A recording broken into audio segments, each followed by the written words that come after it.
Hi, my name is Cameron Carlson with AnimeLocation.tv. I'm here at Colossal 2018 with the Super Guitar Bros. How you doing? Yeah, doing good. Just Good. blah, blah. Doing great. All right, why don't you guys introduce yourselves? My name is Steve. I am one of the bros. My name is Sam. I'm one of the bros. And you guys both play guitar, right? Yes. Yep. I play a steel string guitar. I play nylon string guitar. Oh my goodness. Alrighty. So how'd you guys both get started in the world of music? Who would like to go first? I'll go first. So I started out when I was about 13 years old. I started playing drums. Quickly started playing guitar after that. Started electric guitar. I was really into like metal, like 80s thrash music. Yeah, like Metallica, Megadeth fan. Exactly, like Metallica, Megadeth, Slayer, Testament, like all that kind of stuff. And I was like really into the rhythm guitarists, like the riffs, you know, the galloping, like all that kind of stuff. So that's where like a lot of my influence comes from. Then I started getting into like classical guitar, Spanish guitar style. I feel like with like Spanish flamenco guitar, it's kind of like the heavy metal of acoustic guitar. So I take a lot of influence from that too. And then started just getting more into like kind of more like folk, classical, you know, the more like jazzy, chill kind of stuff too. And then just mashing it all together. And you? I started out playing electric guitar when I was like 10, 11-ish. And I was in like a bunch of bands, not a bunch, but like a few bands. And I just never really, I always felt like I was at a plateau, and I like never really enjoyed it. I initially actually wanted to play drums, but my dad was like, that's too loud.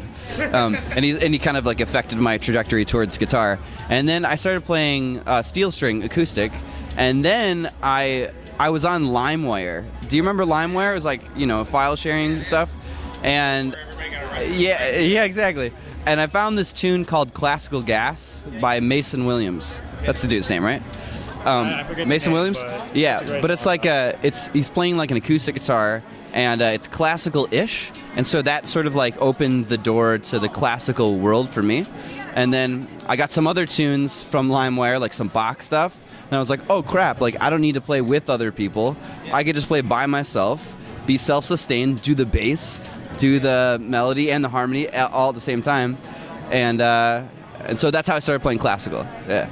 I mean, it sounds cool. Like you guys have a lot of like influential musical tastes and styles, which makes being a musician kind of fun, isn't it? Oh yeah. Yeah. Alrighty. So how'd you guys come up with your awesome Super Guitar Bros? And it came from a coffee shop, is what I hear. Well, that's how we met, and yeah, that was back in like 2007, and we met through a mutual friend. A friend of ours, like they had been friends since they were kids. I met her like 2006. Had like a huge crush on her. Yeah, she was a girl that everybody had a crush on. Yeah, everybody. Him, me. Yeah, like the whole neighborhood. You know, cute blonde girl, plays guitar and sings. Like, how can you not? Yeah. So you know, she was like, "Hey, you should come. I'm gonna play a show at this coffee shop." And I was like, "Yeah, sure, I'll do that." And I didn't realize that my boy Sam over here was going to be backing her up. You know, like they were going to be playing like a duo. So I'm watching this guy playing all this like cool like classical stuff, and he sounds like so solid with it. And I was like, oh my god, this guy is awesome. Like I need to talk to him. So after the show, like I went and talked to him, and I was like, hey, like I play classical guitar a little bit too. We should hang out and jam and stuff.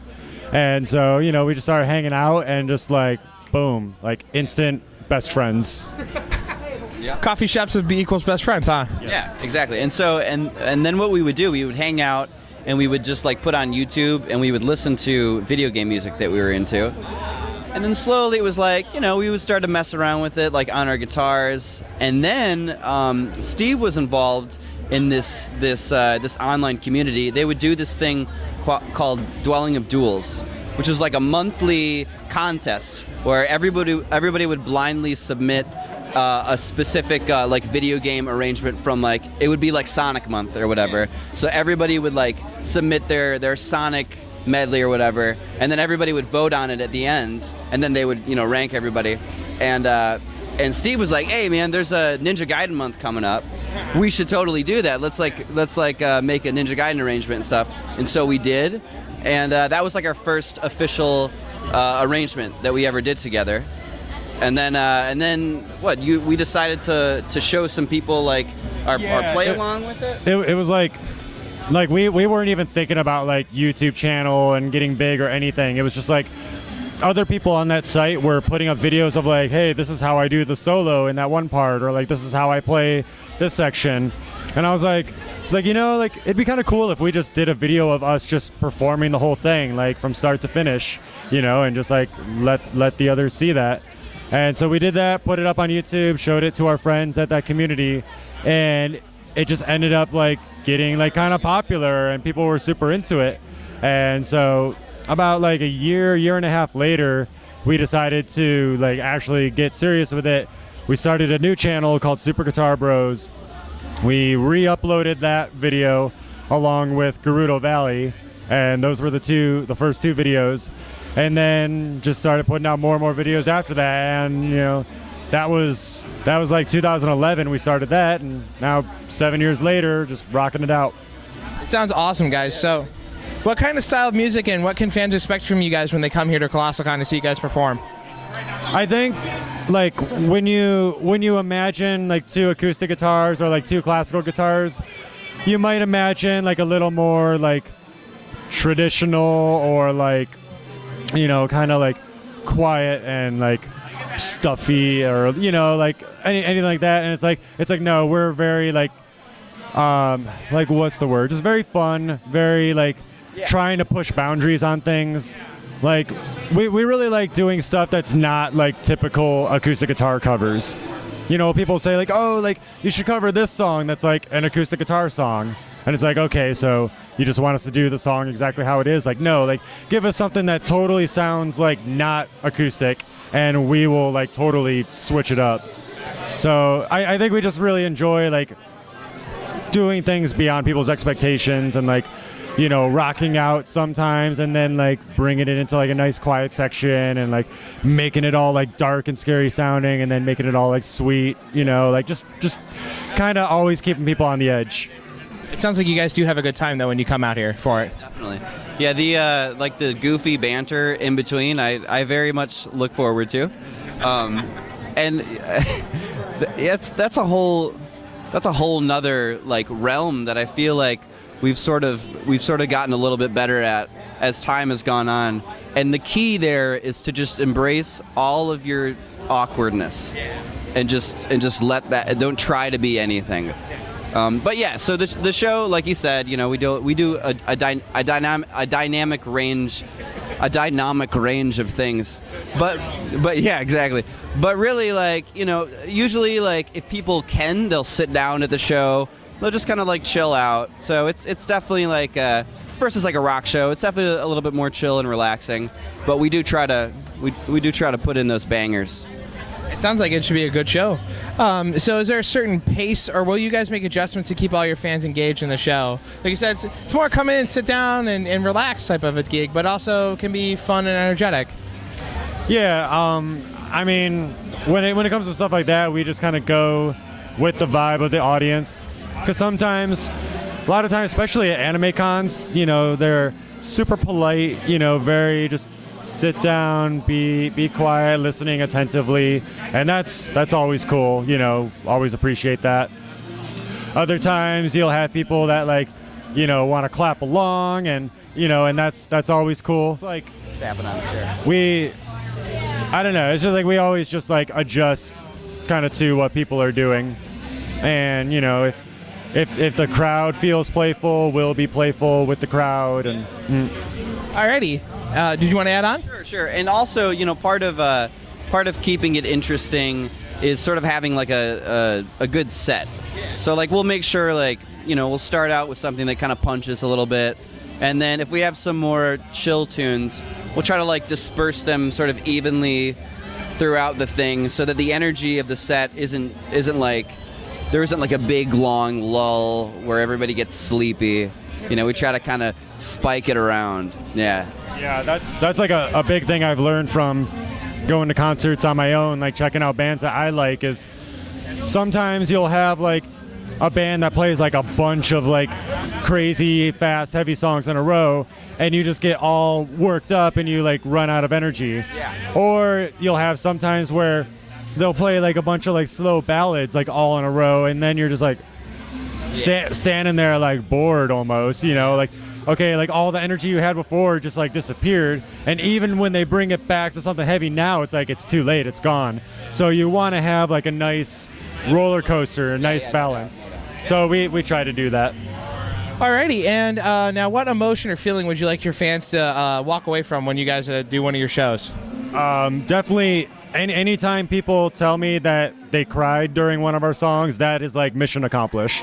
I love when that happens. That's what I go for a lot of times. Like I want people to like get chills. I want them to get emotional. I want them to cry. I want them to feel sad. And for you? I would say like any emotion, as long as it's potent and strong, whether it's excitement or yeah, just utter devastation, sadness, tear-inducing sorrow, whatever, you know. As long as if you feel a thing, that's all that we can do. Yeah. Anything other than bored, like that's one we don't want you to feel. Alrighty, and now is there any upcoming projects you guys want fans to know about at this time that you're allowed to talk about? We are allowed to say this one. Some of you might know that we've done some collaborations with Ninja Sex Party in the past. Ninja Sex Party? Some of you might not know. Did you not know that? All right, well this is news for you. Okay, you know about the cover albums they've been doing? Yeah, the Under the Covers album with yeah. the sweet underwater shot and everything? Yeah. So we did Wish You Were Here with them on the first one. Right. We did Rocket Man with them on the second one. And they're working on their third cover album right now. We just last month recorded with them Don't Fear the Reaper. So yeah, that's going to be really cool. The only reason why I say this is because they're coming to the Agora in Cleveland, which is where I'm from, on August 8th. I think they're bringing Twerp with them too. Oh, okay. I think so. I'm not 100% positive. Yeah, I know they're starting the tour pretty soon. Yeah. But yeah, so that's really cool and really exciting. As far as like our own individual stuff, we've kind of been slacking on the YouTube video front for a while, because we just finished this Ocarina of Time album that like took us forever. That's finally out. So now we want to go back home and just like hit the next album really hard. We got a bunch of new material that some of it we played today. So we want to go get that stuff recorded, and we want to put out a video for the Ocarina of Time stuff, get that out there. So basically all the things, we just want to start hitting it. So you should see our video, our YouTube channel start coming back to life soon. And again, following up with that, where can we follow you guys online with your YouTube? What is it? Yeah, Super Guitar Bros. That's the name of the YouTube channel. You can find us on Twitter and Facebook. We have a Bandcamp page for all of our music. If you want to download it digitally, or if you want to order a physical copy, we'll pack them up and ship them out to you. Those are kind of the main things. Easiest thing to do is just Google search Super Guitar Bros and boom, boom, boom, boom, boom. You'll find all the places. All right, and what message would you like to give to the fans that have kept up with you guys and giving you support at all your events and shows, and even just online? You want to start out with that? Oh man, thank you guys so much. We love you so much. We're not dead, okay? Because it looks like we're dead. If you go on YouTube, it's like, we haven't uploaded a new video of us playing in like, a long time. But like we've been doing like more stuff than ever with all the Ocarina of Time stuff. But yeah, we're gonna get some new stuff out. We decided consciously that like we really want to show the online audience some love, because we've been focusing more on live shows and stuff. And while that's great, we love doing that stuff. Like our real audience, like our core, is online. That's where we actually exist. So it's coming, baby. Stay tuned, dog. Yeah. I feel everything that he just said. Plus, just thank you all so much. You're the reason that we have a reason to be playing at places like this and putting out music and stuff.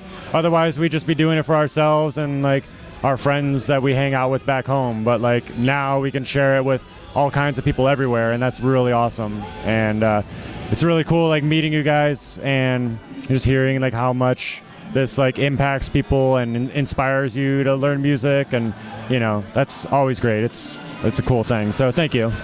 Again, thank you guys so much. I learned quite a bit about you guys today. Thank you again so much for coming out. Yeah. Thank you very much. Thanks for having us, man. This is good. This is good.